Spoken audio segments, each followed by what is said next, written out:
Bonjour tout le monde, on va parler cette fois-ci du sujet chaud de l'heure, c'est-à-dire la crise en Ukraine, en Europe de l'Est, entre la Russie et l'Ukraine. Il y a des gens qui se sont réveillés vendredi matin puis ils venaient de réaliser qu'il y avait de la braise, il y avait de la braise qui couvait en Ukraine, en Europe de l'Est. Toujours, on va vous expliquer un petit peu la façon dont je vois ça, la façon dont je comprends ça. Ceux qui me connaissent, qui m'ont déjà suivi ou qui ont déjà été dans mes contacts, dans mes précédents comptes Facebook, là, un de mes 20 précédents comptes Facebook, là, surtout le premier, ils savent que ça fait longtemps que j'ai un œil, que je porte un œil attentif sur ce qui se passe là-bas. Puis pas juste via les médias mainstream, là, les médias occidentaux, là, les médias certifiés, comme que je dis souvent. Beaucoup de sites qui couvraient la situation, qui couvraient le conflit qui date de. Les racines profondes datent de très très longtemps. Comme par hasard, j'ai abordé la question de l'Ukraine dans la dernière capsule que j'ai faite en lien avec tous les mensonges qui entourent les Allemands, la Deuxième Guerre mondiale, tout ce qui entoure les exactions, on pourrait dire, le crime, le régime soviétique, qui est un régime en soi criminel. Ça n'a jamais été condamné, il n'a jamais été accusé d'aucun tribunal. Hein. Donc, ça pour dire, c'est que ce qu'on vit là, ce que l'Europe de l'Est vit là, puis ses racines en Union soviétique. Mais plus récemment, il y a eu ce qu'on peut appeler une révolution de couleur en 2014, suite à une décision d'un ancien président ukrainien, Yushchenko, si je ne m'abuse, en 2013, qui avait décidé de couper, si on peut dire, le rapprochement que ses prédécesseurs avaient entamé avec l'Union européenne pour finalement décider de se tourner vers son marché le plus naturel, c'est-à-dire la Russie de l'époque, ben, la même Russie qu'aujourd'hui, dans le fond. Et puis là, la CIA avait organisé a réussi d'ailleurs à déstabiliser ce gouvernement-là. Ce président-là a pris la fuite, un président qui était pro-russe. D'ailleurs, on sait que l'Ukraine, ce n'est pas une nation homogène, c'est une nation multiethnique. Hein. Tout l'Est et le sud de l'Ukraine, c'est des Russes ethniques qui vivent là. Donc, la CIA, l'Occident a carrément déstabilisé l'Ukraine. On parle de démocratie, là, mais a carrément bafoué la démocratie. Ce président-là, il avait été élu démocratiquement. Donc, suite à ça, les régions de l'Est, les régions russophones de l'Est de l'Ukraine se sont séparées du gouvernement central. La Crimée a organisé un référendum, s'est annexée à la Russie. Je veux dire, c'est de la démocratie, ça, là. Et suite à ça, depuis 2014 que je suis ça sur les sites alternatifs de nouvelles, des juifs, on va le dire, Kolomoski, c'est des oligarques juifs ukrainiens. Vous voyez le paradoxe, on vit dans un monde parallèle carrément. On mis sur pied des bataillons, des régiments néo-nazis, mais du néo-nazisme Hollywood. On allait chercher tous les dégénérés qu'il y avait en Ukraine, les repris de justice. Ils ont enrôlé dans ces régiments-là. Ils ont offert un salaire de partant, c'est ce qui sûrement les attirait à la base, parce que l'Ukraine, c'est un pays très très pauvre, le coût de la vie est excessivement dispendieux. On écoute des témoignages encore aujourd'hui, puis c'est ce que ça dit. Euh, Eux ont conservé les oligarques des années 90 suite à l'effondrement de l'Union soviétique. Les oligarques qui ont mis la main sur l'économie ukrainienne, c'est encore eux qui la conservent, cette mainmise-là. Tandis qu'en Russie, le même type d'oligarque, encore là, je fais référence, quand je parle d'oligarque, on s'entend, c'est la mafia. C'est la mafia, mais cachère, hein, carrément. On n'a pas peur de le dire. Mais Poutine, au tournant des années 2000, on pourrait quasiment dire, ils ont mis en laisse, ces gens-là. Ils ont fait travailler, c'est rien pour qu'ils travaillent pour l'État, pour la nation, qui est multiethnique, ça aussi, il ne faut pas s'en cacher. Poutine, c'est pas un européisme blanc, ça n'a rien à voir. C'est qu'il défend la nation russe, qui est multiethnique, multiculturelle. C'est une fédération, la Russie. Hein, des Tchétchènes en Russie, la République de Tchétchène, qui est fédérée à l'État fédéral de Russie. Ils se considèrent comme des Russes au sens, pas ethnique, là, mais au sens étatique, là, au sens national, civique. Donc, ça, on peut pas dire. Personne n'a dit que Poutine, c'est un nationalisme ethnocentrique blanc. C'est pas ça la question. mais il défait l'État russe, il défend l'économie russe. Mais c'est ça, pour là, je m'éloigne, mais pour revenir en Ukraine, ces bataillons-là, bataillon Haïdar, les régiments Azov, qui ont recruté des militants un petit peu crinqués, mais depuis 2014, qui s'attaquent à la population civile du Donbass, les deux républiques autoproclamées de Donetsk et de Lugansk, ils canardent, ils bombardent avec des mortiers les populations civiles, hein, des écoles, les hôpitaux, les quartiers résidentiels. Ça fait depuis 2014 là, que ces populations-là subissent ça. Il n'y a aucun objectif. Ce n'est pas des vrais nationalistes, ces gens-là. Là. On ne peut pas admirer ça. On peut pas, je ne sais pas en quoi qu'on peut glorifier ça. Ou c'est pas parce que. Je regarde dans le mouvement nationaliste, on est divisé. Depuis 2014, on est divisé. J'allais dans des réunions, dans des groupements nationalistes. Puis je dis, comment vous pouvez faire pour supporter ces gens-là? Des bataillons, des régiments mis sur pied, financés par la pègre juive ukrainienne. Réfléchissez comme il faut, là. C'est pas sérieux, ça. C'est pas sérieux. Je veux dire, ça prend 25 de quotient pour comprendre qu'il y a une arnaque. C'est instrumentalisé dans le but d'affronter l'autonomie, si on peut dire, la souveraineté russe qui, on le voit très bien, là, on le voit très bien, semble vouloir se détacher du ZOG, là. Allez vérifier que ça signifie ZOG, mais on peut lever nos chapeaux pour ça. Donc, pour ça, je me dis, quelque part, comme nationaliste, puis en plus, on regarde les Ukrainiens. Regardez aller agir.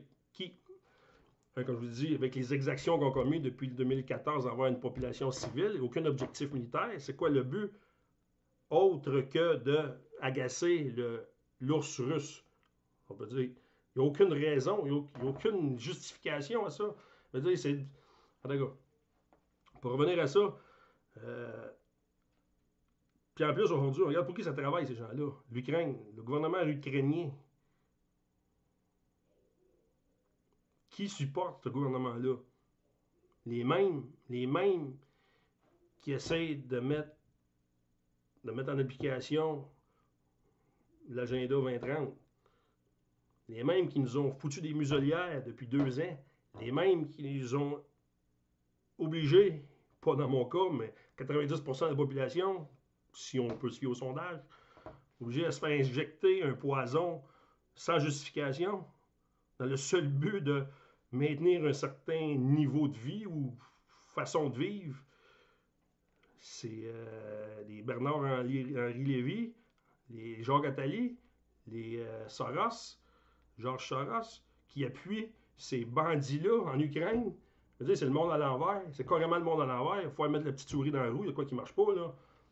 Je veux dire, comme nationaliste, c'est pas parce qu'on voit des symboles qui nous font référence à l'histoire que nécessairement c'est des gens qui sont lucides puis des gens qui travaillent pour une réalisation d'une harmonie, une fraternité.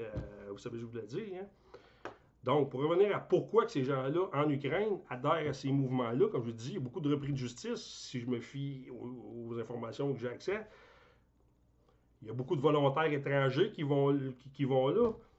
Puis il y a sûrement aussi, il y a pas sûrement, il y a des Ukrainiens de souche. Quand je dis Ukrainiens de souche, encore là, comme je vous dis, cet État-là, c'est multiethnique. Donc, on va les appeler les Ruténiens ou les Galiciens, les Ukrainiens, en guillemets, de souche, qui adhèrent. De par leur passé, c'est vrai qu'ils ont subi de l'oppression. C'est grave, c'est clair. J'en ai parlé dans l'autre capsule. L'Holodomor en Ukraine, c'est 7 millions de morts, victimes du régime soviétique de Staline. Mais il y a une chose, il ne faut pas oublier, les Russes eux-mêmes, les Russes aussi, les Russes ethniques en Russie, qui étaient sous le régime soviétique, il y a 30 millions de victimes de 1917 à 1954, à la mort de Staline. Eux aussi ont été les victimes du soviétisme. Les Russes. Donc, en 2020, il y a plus aucune justification d'avoir de l'amertume, d'avoir une haine, d'avoir. C'est de l'instrumentalisation. On va dire, le régime soviétique n'existe plus, les Russes en sont débarrassés. Donc, d'avoir une rancune envers les Russes ou la Russie, c'est de l'anachronisme, ça ne marche pas, ça ne fonctionne pas. Il faut être carrément dans le champ. Puis d'appuyer ça, d'appuyer ce qu'ils font, ces régiments-là, surtout le bataillon, le régiment aussi, mais le bataillon Haïdar, Il y a des témoignages comme. Parfois, c'est pas juste qu'ils ont bombardé les populations civiles, les écoles, les hôpitaux. C'est qu'il y a eu des exactions sur la population solide à part ça. Ce qui est indigne, ce qui est pas. Moi, ça ne me rejoint pas. Quand je défends l'histoire, quand je défends le régime national socialiste, d'un point de vue historique, c'est que je me suis aperçu que, oui, dans des conflits, dans des opérations militaires, il y a toujours des victimes civiles. Depuis l'ère moderne, depuis la façon qu'on mène les combats. Mais, par contre, il n'y a jamais eu d'objectif, il n'y a jamais eu, en tout cas, je ne l'ai pas vu, il n'y a jamais eu de politique de la part des Allemands de cette époque-là de s'en prendre volontairement aux populations civiles, même dans les bombardements en Angleterre. Il n'y a jamais eu de politique d'exaction ou de terrorisme comme le régiment Azov peut avoir fait en face aux Russes ukrainiens ces 7 dernières années. Ça n'a rien à voir. Ça n'a rien à voir. Si ça aurait été le cas en Allemagne, jamais j'aurais défendu, si on peut dire, les politiques militaires. Encore là, il y a trois phases. Il y a deux phases, la phase de 33-39 puis il y a 39-45. Mais je veux dire, sur le plan historique, je dénonce les mensonges associés à cette époque-là, puis je défends les réalisations que ce régime-là a accomplies. Pour ce qui est de l'Ukraine, Azov, c'est des oufs. On ne peut pas s'identifier à ça. Je ne peux pas m'identifier à ça, moi. C'est ça qui est le paradoxe, c'est que là, tout l'Occident, nos démocraties certifiées cachères, adhèrent à ça, justifient ça, approuvent ça. Il n'en parle pas tant. Quand Poutine il dit « je veux dénazifier l'Ukraine » quelque part, il s'est repris dernièrement, il parlait de néo-nazi. Je préfère entendre néo-nazi parce que néo-nazi, ça sent Hollywood. Moi, je ne suis pas un néo-nazi, je suis un nationaliste. Et comme je dis, je défends l'histoire. Je défends l'histoire, la vérité historique. Bon.